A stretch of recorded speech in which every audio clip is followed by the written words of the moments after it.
Biopsy is where they take a specimen and look at it under a microscope and do some tests to find out what it is. I've had a thyroid biopsy and breast biopsies, and I've also assisted on procedures collecting biopsy specimens. Here's everything you should expect from a biopsy. If you have a biopsy, I'm very sorry. Don't be afraid. It's all a part of the process of figuring out what something is. And I've had negative biopsies on my breast before. It just turns out to be an area where the doctor has some concerns. It looks a little suspicious, but once they get the specimen into the lab and pathologist looks at it, it's really benign. It's something that's not anything you need to do anything about. Typically, a biopsy will be done under some sort of guidance like an ultrasound, mammogram, CT, MRI. Basically, the radiologist will identify and locate the area of concern directly with some sort of vision. Then they will put a needle into it. Needles are super tiny. You're going to get some pain meds. Lidocaine is going to be injected to the area of concern first, and that will numb the area. If you have anxiety like me, you may want to ask your doctor for some Xanax or Ativan, some kind of anti-anxiety medicine to take before you go to the procedure so you'll be a little bit more relaxed. The needle for the breast biopsy is so noisy and it's for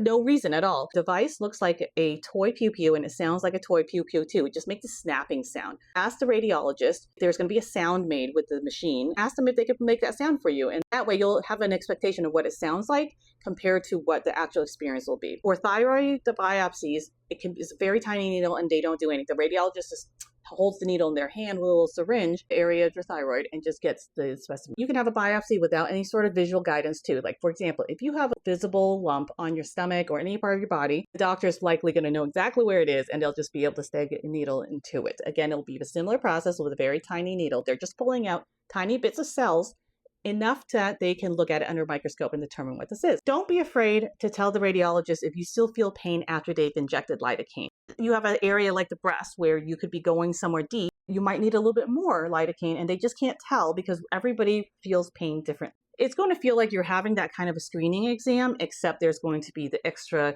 cleaning. There's going to be the radiologist just walk you through every step of wiping and cleaning the area, and also of retrieving the specimen. They're usually very quick procedures. They can last from 15 to 30 minutes. That includes all the prep time of them getting signatures, talking to you, putting in the lidocaine. So it's not a long procedure. Bring someone with you if you're feeling nervous because you'll have someone sitting and waiting for you right outside the door when you're done with this. Results can take a long time. It can take a couple of weeks to get. For breast biopsy specifically, there are a lot of different tests that they might do to categorize what kind of breast cancer this could be if it is cancer. And sometimes just getting through the process of figuring out what this is can take some time. Taking more than a week and you haven't had any information, feel free to call your doctor's office. A lot of times that they can call the pathology office and try to speed it up or at least get some preliminary information. Subscribe and follow along if you like this kind of information, and if you have other questions, let me know in the comments.